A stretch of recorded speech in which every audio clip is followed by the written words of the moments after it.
Olá, sou o professor Diogo Comba, o Diogão da redação de Português e Literatura também. Já peço de imediato que você se inscreva no canal, deixe seu like neste vídeo. Caso não tenha ativado ainda o sininho, ative agora, assim mais conteúdo do canal chega para você. Procure a minha página no Facebook, Professor Diogo Comba. Procure também o meu perfil no Instagram, Professor Diogo Comba. Siga, curta, comente, compartilhe, seja lá o que for, isso ajuda bastante a mais conteúdo chegar até você e infla bastante o meu ego também, certo? Mas vamos lá, hoje vamos falar um pouco mais sobre o acesso à moradia digna no Brasil. Vamos falar um pouco mais sobre habitação no Brasil e de que modo a gente problematiza isso. Quando a gente fala de habitação no Brasil e problemas relativos à habitação, perdão que meu nariz estava escorrendo. Não é Covid. É praticamente impossível não falar de favelas, certo? Maior favela do Brasil nesse sentido, Rocinha. A Rocinha tem cerca de 25 mil moradias. Se você quiser saber um pouco mais sobre a Rocinha, procure o documentário A Liga no YouTube. Tem uma edição na Rocinha que é muito legal. Você acaba tendo uma visão mais profunda, mais ampla e bastante positiva, inclusive, dessa sociedade, desses moradores de lá, verdadeiros guerreiros, sem querer romantizar a questão, mas já romantizando, certo?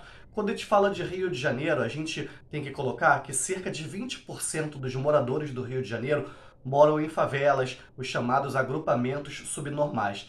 Essa porcentagem é até mais elevada em outros estados do Brasil que você pode pesquisar. 20% dos moradores do Rio de Janeiro moram em favelas. Isso leva a aproximadamente 2 milhões de habitantes. 2 milhões de habitantes em 450 mil moradias, alguma coisa assim, certo? São Paulo, por exemplo, tem mais gente morando em favelas. Tem cerca de 529 mil moradias, certo? Lembrando também que São Paulo tem quase o dobro da população do Rio de Janeiro.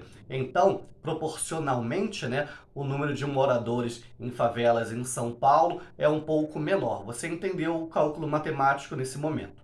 O Brasil tem cerca de 12 milhões de pessoas morando em favelas. E qual é o problema disso? Muitas vezes essas pessoas não têm acesso a serviços básicos, como educação, saúde, segurança, saneamento, moram em áreas de risco, sofrem muito com deslizamentos, sofrem muito com enchentes. Você já deve ter ouvido falar em vários momentos desses inúmeros problemas.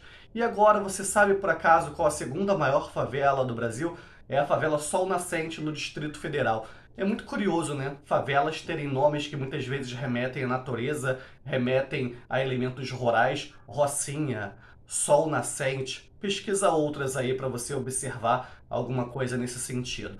E muito provavelmente esses habitantes da favela Sol Nascente no Distrito Federal são o quê? São trabalhadores do terceiro setor, do setor de comércio, do setor de serviços, mão de obra muitas vezes barata, muitos deles descendentes daqueles que construíram, que ajudaram a construir Brasília, que infelizmente são deslocados para áreas satélites, são muitas vezes marginalizados. Você já deve ter ouvido falar algo nesse sentido na questão, na realidade de Brasília, certo?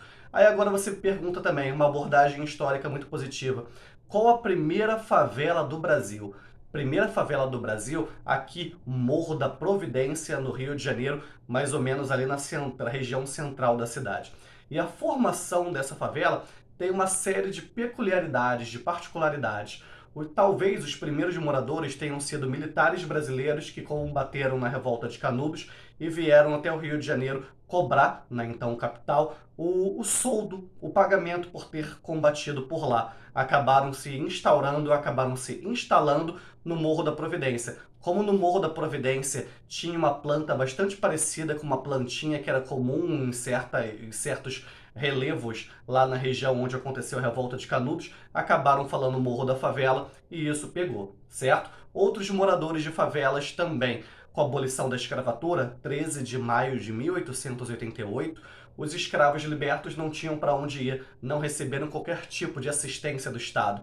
Havia um grande temor do Estado de que se iniciasse, quem sabe, uma reforma agrária, assim, com um pequeno, um médio produtor sendo um ex-escravo. Essas pessoas ficaram totalmente ao léu, foram morar onde? Foram morar em favelas também. Tanto que no início as favelas eram conhecidas como bairros africanos. Olha só isso.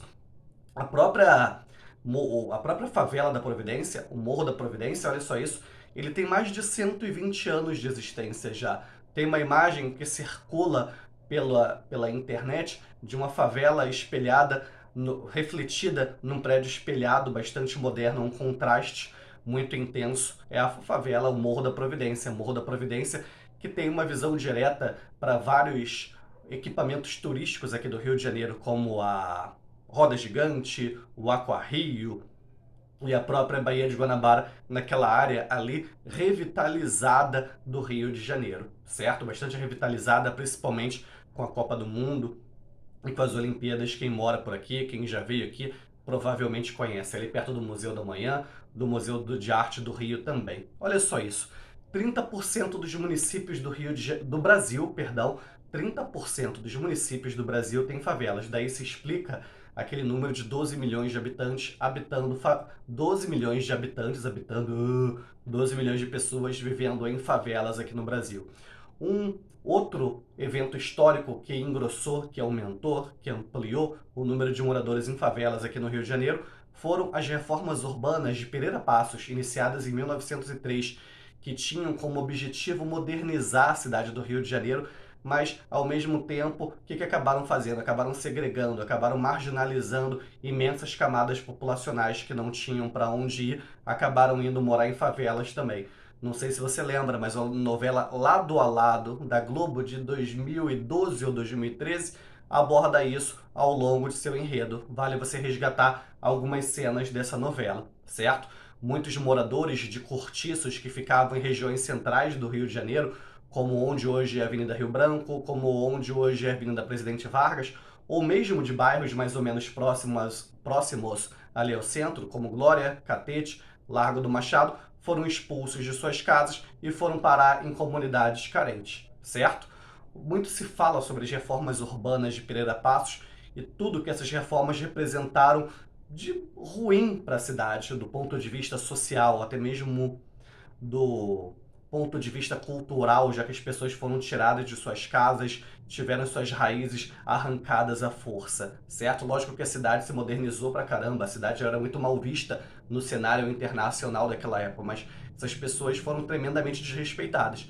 Muito se fala de Pereira Passos, mas Eduardo Paes, quando foi prefeito do Rio de Janeiro nas suas duas primeiras prefeituras, ele removeu até mais gente nas obras para as Olimpíadas. Você já deve ter ouvido falar, por exemplo, da comunidade da Vila Autódromo, certo? Você pode pesquisar maiores referências sobre a questão aí na internet, ok? Trouxemos aqui vários números sobre comunidades carentes, sobre favelas no Rio de Janeiro, no Brasil. Se você tem algum outro número interessante, se você tem alguma dúvida, coloca aí pra gente, certo? Coloca aí nos comentários desse vídeo, ou então você pode colocar também lá no Instagram ou lá no Facebook. Eu sou o professor Diogo Comba, o Diogão da redação. Por favor, curta esse vídeo, vá lá no Instagram, pede para me seguir, eu vou aceitar. Curta a minha página lá no Facebook também, ative o sininho, compartilhe esse vídeo, marque amigos, conhecidos e, mais uma vez, assistiu esse vídeo?